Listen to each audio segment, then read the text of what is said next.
இதுல தலையிட நீ யாரடா? என் பேத்திய நான் அடிப்பேன், இல்லன்னா கொல்லுவேன். உங்களுக்கு என்ன மூளை கலங்கி போயிடுச்சா? இங்க வரதுனால உங்க பேத்திக்கு எந்த பாதிப்பும் இல்ல. நாங்க யாரும் இவளை எங்கேயும் கடத்திட்டு போயிட மாட்டோம். நீங்க இந்த ஊரை விட்டு கிளம்புறதுக்கு நான் தடையா இருப்பேன்னு தானே நீங்க இந்த பொண்ணு பின்னாடியே வாட்ச் பண்ணிட்டு சுத்துறீங்க. உங்களுக்கு அந்த பயமே வேண்டாம். நீங்க இந்த உலகத்துல எந்த மூலைக்கு வேணா இவளை கூட்டு போங்க, அதை நான் தடுக்க மாட்டேன். ஆனா ஊரை விட்டு போற வரைக்கும் அவ இங்க வருவா, எங்களை பாப்பா, எங்க கூட பேசுவா. அதுக்காக இவன் மனசு நோகிற மாதிரி நீங்க ஏதாவது செஞ்சீங்க. அடிச்சா என்னடா பண்ணுவேன்? Son of bloody idiot. போது நிறுத்துங்க. ரொம்ப லிமிட்ட தாண்டி பேசுறீங்க. நீங்க எது பேசலாம் நான் சும்மா கேட்டுட்டு இருப்பேன் மட்டும் நினைக்க வேண்டாம். இன்னொரு தடவை என்ன பத்தி தப்பா பேசுனீங்க, உங்க கழுத்துல இந்த தலை இருக்காது. என்ன மிரட்டுற வேலை வச்சுக்காத. உங்க அப்பா மிரட்டியே அசராதவன் நான் தெரிஞ்சுக்க. இந்த கதையை அவங்கிட்டயா சொல்லு. இத பத்தியா ஒரே ஏத்திடுவேன். நான் யாருன்னு தெரியாம பேசுறேன். இந்த கத்தி காட்டுற வேலை எல்லாம் வச்சுக்காத. முதல்ல உள்ளவை போயா. எங்க இருந்து எல்லாத்துக்கும் நீ தான் காரணம். எல்லாரையும் கொன்னுடுவேன். ஆப்பிள் வெட்டுறதுக்கு யூஸ் பண்ணிக்கிறேன். இந்த ஆளை எடுத்து கிளம்பு. வாங்க தாத்தா, வாங்க. நான் யாருன்னு தெரியாதவனுக்கு அவன. ஹலோ பஞ்சு மிட்டாய் தலையா. என்னடா?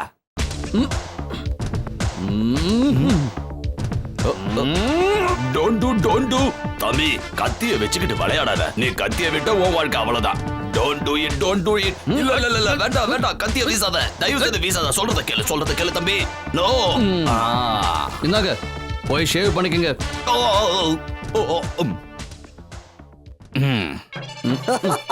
Thank you. வா சீக்கிரமா வா.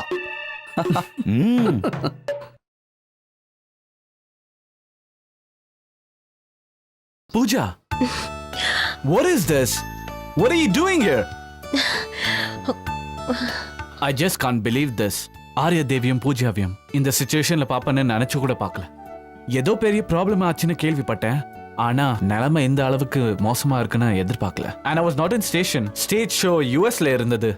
கேள்விப்பட்டேன். அங்க இருக்கவங்க ஃப்ரெண்ட்ஸ் இல்லனா எங்க அப்பா அம்மா கிட்ட ஹெல்ப் கேட்டிருக்கலாம்ல. நான் ரொம்ப நம்பி இருந்தவங்க என்னை கைவிட்டதுனால வேற யாரையும் கூப்பிட தோணல. ஓ, ஐ அம் so sorry.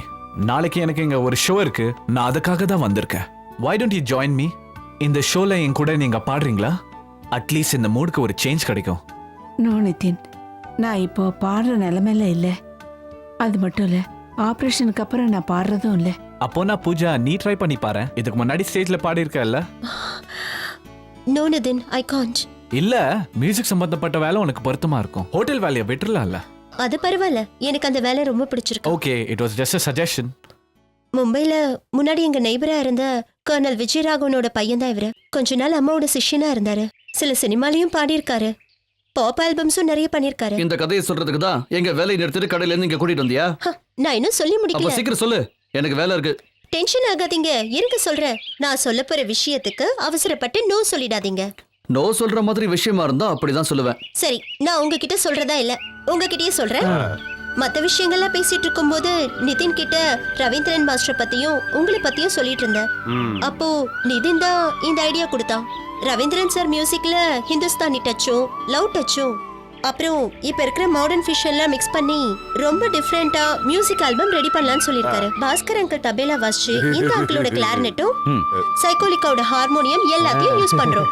விதவிதமா 10 பாட்டுகள் இருக்கிற ஆல்பம் ரெடி பண்ணணும். ரவீந்திரன் சாருக்கு டெடிகேட் பண்ற மாதிரி அவரோட பழைய ஃப்ரெண்ட்ஸ் குரூப் எல்லாம் ஒன்னா சேர்ந்து மாஸ்டரோட மூத்த பையனான சச்சிங்கிற சச்சின் கம்போஸ் பண்ணி பாட போற ஆல்பம். ஷாக் ஆகாதீங்க, நான் சீரியஸா தான் சொல்றேன். இதுக்கு தான் முந்திக்கிட்டு நோ சொல்லாதீங்கன்னு சொன்னேன். இது வரைக்கும் வெளி உலகத்துக்கே தெரியாத இங்க இருக்கிற நாம மட்டும் கேட்டிருக்கிற உங்க திறமை வெளிப்படணும்.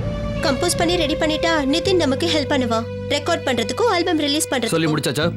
நீ சொல்லி முடிச்சதுக்கு அப்புறம் நான் நோ சொல்லல. பேசும்போது தானே நான் குறுக்க பேசக்கூடாது. நகருங்க, இங்க வாஸ்து சரியில்லை. இதெல்லாம் நடக்கிற காரியம் இல்ல. இன்னைக்கு தேதிக்கு கனவு உலகத்துல வாழறதுக்கு என்கிட்ட டைமும் கிடையாது. டேய், அப்படி போயிட்டா எப்படா? இந்த பொண்ணு சொல்றது முட்டாள்தனமான கனவா எனக்கு தோணல. உங்க அப்பாவும் இப்படி தாண்டா ஆரம்பிச்சாரு. ஃப்ரெண்ட்ஸுங்களை கூப்பிட்டு ஒன்னா சேர்த்து அருமையான பாடலை உருவாக்குனாரு. உனக்கு ஹார்மோனியம் வாசிக்கவும் தெரியும், நல்லா பாடவும் செய்வ. இவங்க கிட்ட இருக்கிற பழைய திறமைகளை தட்டி எழுப்பவும் செய்யலாம். இந்த பாருங்க, இந்த மாதிரி பாட்டு கூத்து சங்கீதம் எல்லாம் பேசிக்கிட்டு என்கிட்ட வராதீங்கன்னு 1000 தடவை சொல்லியிருக்கேன். இதெல்லாம் நடக்காத காரியம். முயற்சி பண்ணா நடக்கும். முயற்சி பண்ண மாட்டேன்னு சொன்னா கஷ்டம்தான் இல்ல? நீ கொஞ்சம் யோசிச்சு பாடுறா. ஒருவேளை இந்த வயசான காலத்துல இப்பதான் எங்களுக்கு நல்ல காலமே பிறந்திருக்கு. இந்த வயசுல உங்களை தேடி எம்ம மட்டும்தான் வருவான். வந்தா வரட்டும்டா. இந்த இன்னொரு தடவை உனக்கு இந்த மாதிரி உருப்படாத ஐடியா எல்லாம் வந்துச்சுன்னா அதை கொண்டு போய் அப்படியே கடல்ல தூக்கி போடு. உபயோகம் இல்லாத விஷயம் எதுவா இருந்தாலும் அதை உள்ள இழுத்துட்டு கடல் கரைச்சிருமா. இந்த தத்துவத்தை நேத்துக்கு தானே என்கிட்ட யாரோ சொன்னாங்க. என்ன நீயா சொன்ன? எனக்கு ஞாபகம் இல்லையே. நானா? சரி சரி கிளம்பி வா, ஏகப்பட்ட வேலை இருக்கு. ஒருத்தரம் வேலைக்கு போகாதீங்க, இங்க உட்காந்து ஆல்பத்தை பத்தியே பேசுங்க. பசி எடுக்கும் போது மட்டும் எனக்கு ஆளை விட்டு சொல்லி அனுப்புங்க. ம். டேய் சச்சு, வெளியில வாடா. உன் மனசுல நீ என்னடா நினைச்சிட்டு இருக்க? ஆ? இந்த பாஸ்கர் ஃபுல் பூஸ்ட்ல வந்திருக்கா. நாக்க புடுங்குற மாதிரி 4 கேள்வி கேட்க வந்திருக்க. வாடா வெளிய. நீ காசு கொடுக்கறனால எனக்கு கல்லு கிடைக்கும்டா. வாடா வெளிய. டேய் பம்பளி மாஸ், என்ன பத்தி நீ என்னடா நினைச்சிட்டு இருக்க? டேய் ஜாகிர் ஹுசனோட அப்பா தெரியுமாடா உனக்கு?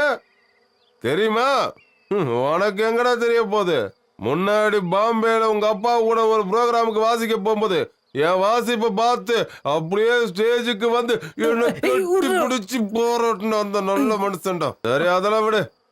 ஜேசுதாஸ கேள்விப்பட்டிருக்காடா நீ? இசை மேதை ஜேசுதாஸ். நான் ஒரு போன் போட்டா இப்ப இங்க வந்து நிப்பாரு. இசை புயல் AR ரகுமான் இங்க வருவாரு. நான் கூப்பிட்டா வைரமுத்தே இங்க வருவாரா. என் முன்னாடி வந்து தலை சொரிஞ்சுக்கிட்டு என்ன வேணும் பாஸ்கர்னான்னு கேட்பாங்க. இந்த பாஸ்கர் அண்ணனோட அலம்ப பார்த்து இல்லடா, என்கிட்ட இருக்கிற திறமைக்கு தாண்டா. ஆனா என்னோட ரவி அண்ணனோட பையன் மட்டும் என்ன மதிக்க மாட்டேங்கிறான். அப்படியே உன்னை விட்டு நான் சொல்ல வந்ததை சொல்லிட்டு தாண்டா இந்த இடத்த விட்டுட்டு போவேன். என்னோட 58 வயசுல சுக்கிர திசை அடிக்கும்னு என்னோட இந்த கைய பார்த்து பல பேர் சொல்லியிருக்காங்க. இப்ப எனக்கு 58 நடக்குது. சுக்கிரன் வழியா அந்த பொண்ணு எனக்கு நல்லது செய்ய வரும்போது மூட இல்லைன்னு எந்திரிச்சு போறாரு. இவரால முடியாதான். ஏன்டா எந்திரிச்சு போனா?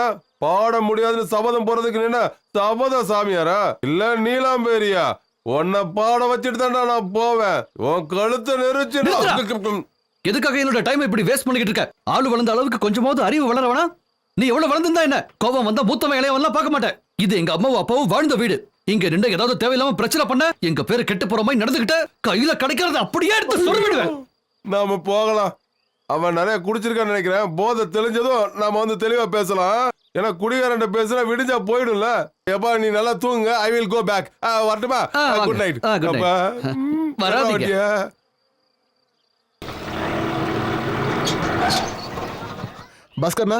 பாஸ்கர்னா ரெடி ஆறதுக்கு இவ்வளவு நேரமா? சீக்கிரம் வாங்க, நான் கிளம்பலாம். டைம் ஆச்சு. வாங்க சீக்கிரம் வாங்க, வண்டி கொண்டு வந்திருக்க. வாங்க உட்காருங்க. போதை இறங்கல. என்ன பாலா, ஒண்ணு இல்லம்மா.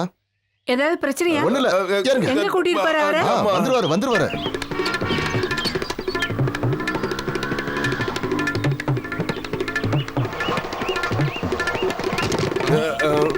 ரொம்ப ஹாப்பி, ஜாலியா இருக்காங்க.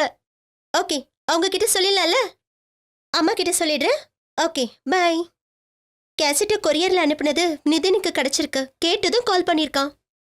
அந்த கேசட்ல ஒரு பாட்டோ 2 பாட்டோ இல்ல, அதுல சச்சி கம்போஸ் பண்ண எல்லா சாங்ஸும் உனக்கு ரொம்ப பிடிச்சிருக்கான். ரொம்ப பாராட்டி பேசினா. எல்லா வெரைட்டியாவும் இருக்கு, மெலோடியாவும் இருக்குன்னா. ரெக்கார்ட் பண்ணி ஆல்பம் ரிலீஸ் பண்ணா இப்ப இருக்கிற ட்ரெண்ட்ல சென்சேஷன் ஆகிறதுக்கு எல்லா சான்ஸும் இருக்கான். ரெக்கார்டிங் மும்பைல வச்சிருக்கலாம்னு சொல்லிட்டான். அதுக்கான ஏற்பாடெல்லாம் உடனே செய்ய போறானா. சச்சினே பாடினா போதும்னு நிதின் சொல்லிட்டான். மொத்த கேங்கியும் ரெடியா இருக்க சொல்லிருக்கான். ஆகா, எங்க போச்சு அது? சரக்கடிக்க காசு இல்லாம சுத்தி பார்க்க வந்த வெள்ளக்காரனுக்கு வித்துட்டானா? அச்சி, என்னையா எல்லாத்தையும் கலைச்சு போட்டுட்டு இருக்க? கிடைச்சிடுச்சு. யோ, கொண்டு போய் குப்பையில போடியா. 10-12 வருஷத்து தூசி இருக்கும் அதுல. தூக்கி போடுறதா? அண்ணன் கூட முன்னாடி பாம்பேக்கு கச்சேரிக்கு போகும்போது இதத்தான் போட்டு போனேன். அங்க இருந்தவன் எல்லாரும் அப்படியே மூக்கு மேல கை வச்சுட்டு முழின்னு முடிச்சானு தெரியுமா? ஒரு துவைச்சிட்டோம்னா பக்காவாயிடும். ஆமா, எல்லாத்தையும் ரெடி பண்ணிக்கிட்டு 2-3 நாள்ல கூப்பிடுவேன்னு சொன்னவன் இப்போ 1 மாசம் ஆச்சு. கோட்டை தோச்சு போட்டா அப்புறம் பிரயோஜனமா இருக்குமா? யோ, உன் கருணாக்களை எதுவும் சொல்லாத. சும்மா பழைய பொருளோட சேர்ந்து நீயும் பழைய பொருளா மாறிட்ட.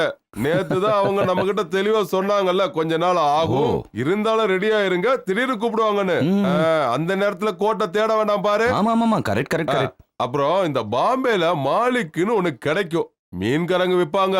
அதுல ஒரு 4 அடிச்சா இதயத்துக்கு நல்லது. என்ன இருந்தாலும் ரெக்கார்டிங்க்கு முன்னாடி நான் 2 பெக்கு அடிக்காம இருப்பேன். அடிப்பீங்க? இல்ல, அடிப்பீங்க. அடிக்க மாட்டேன். அப்படி அடிச்சா? நான் அடிக்க மாட்டேன். ஆனா ரெக்கார்டிங் முடிஞ்ச சந்தோஷத்துல நீ அனுமதி கொடுத்தா நான் ஒரு 2 பெக்க அடிப்பேன். அதுவும் நீ என்ன கட்டாயப்படுத்தி கொடுத்தாதான். இல்லன்னா வேண்டாம். என் சர்ச்சு பையன் சொல்லலாம் நான் எதையும் செய்யவே மாட்டேன். ஓ. பாம்பேல தண்ணி அடிக்காமலே கச்சேரி நடத்தலாம்னு காட்டலாம். வேண்டாம் வேண்டாம், ரெக்கார்டிங் மட்டும் நல்லபடியா முடிஞ்சா ஒரு ஃபுல் பாட்டில நானே திறந்து உங்க கையில தரேன். பழக்க தோஷத்துக்கு எப்போது தண்ணி அடிக்கிறத நான் தப்பு சொல்லல. ஆனா ராத்திரி பகல் பார்க்காம எப்ப பார்த்தாலும் சாராயத்திலேயே குடிச்சு அதுலயே வாழ்ந்துட்டு இருக்கிறது மட்டும்தான் தப்பு. என்ன என்னாச்சு? ஒண்ணும் என்ன? இல்ல. சந்தோஷத்துல நெஞ்சு அடைச்சிடுச்சு. இந்த ஆனந்த கண்ணீர் சொல்லுவாங்கல்ல அந்த மாதிரி தண்ணி அடின்னு நீயே சொல்லும் போது எனக்கு சந்தோஷமா இருக்கு. இந்த நக்கலை கொண்டு குறைச்சது இல்ல.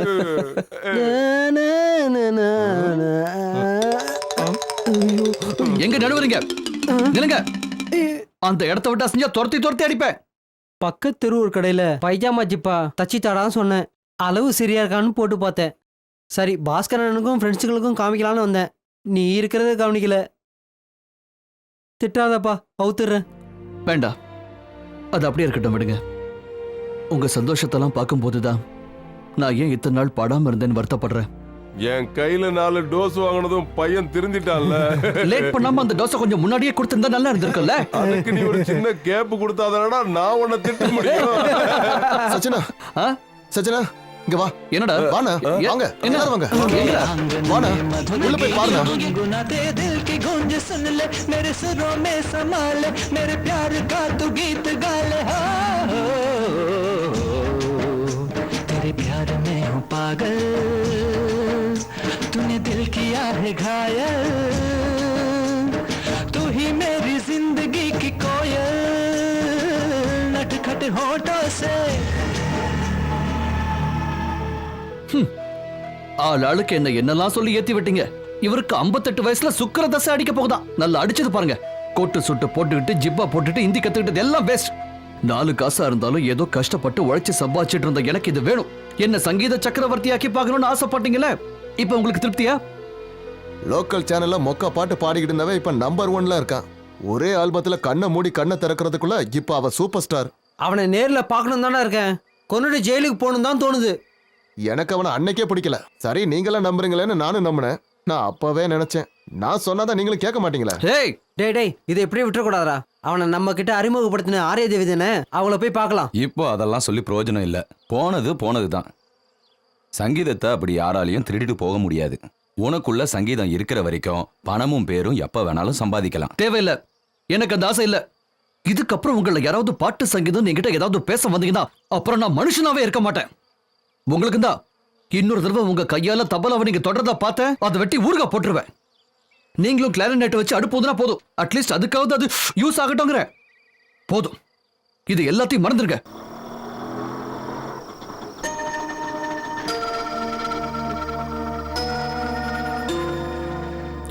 தலையெழுத்து சரியில்லாதவனுக்கு நிஜத்துல மட்டும் இல்ல, அவனோட கனவுல கூட அவன் விதைக்கிற விதை செடியா வளராது. அது இப்ப தெரிஞ்சிருச்சுல. இப்படி எதுக்காக எங்க எல்லாருக்கும் தேவையில்லாம ஆசை காட்டி மோசம் பண்ண? நான் கூட்டிட்டு வந்த ஃப்ரெண்டு மேல எந்த தப்பும் இல்ல. தப்பு பண்ணது என்னோட அம்மா தான். அம்மா தான் உங்களெல்லாம் ஏமாத்தினது.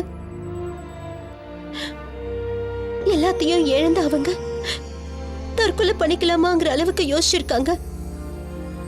உங்களை மறந்துட்டாங்க. உங்க கனவுகளை எல்லாம் மறந்துட்டாங்க. இழந்த வாழ்க்கையை அடையறதுக்கு பணத்துக்காக எங்க அம்மா உங்க எல்லாரையும் ஏமாத்திட்டாங்க. எனக்கு எல்லாமே இப்பதான் தெரியும்.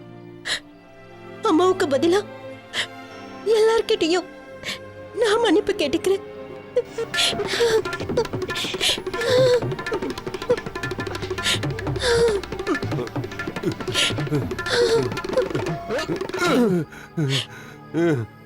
சச்சி எனக்கு கொஞ்சம் பணம் குடுறா. இன்னைக்கு நான் குடிக்கலடா நான் செத்துருவேன்டா.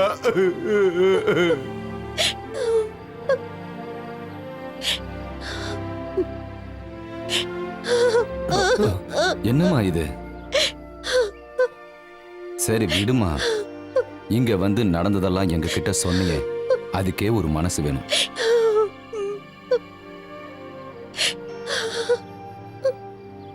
நீ அழாத. இப்ப நீ அழுதுன்னா இங்க இருக்கிற ஒவ்வொருத்தரும் அழ ஆரம்பிச்சிருவாங்க.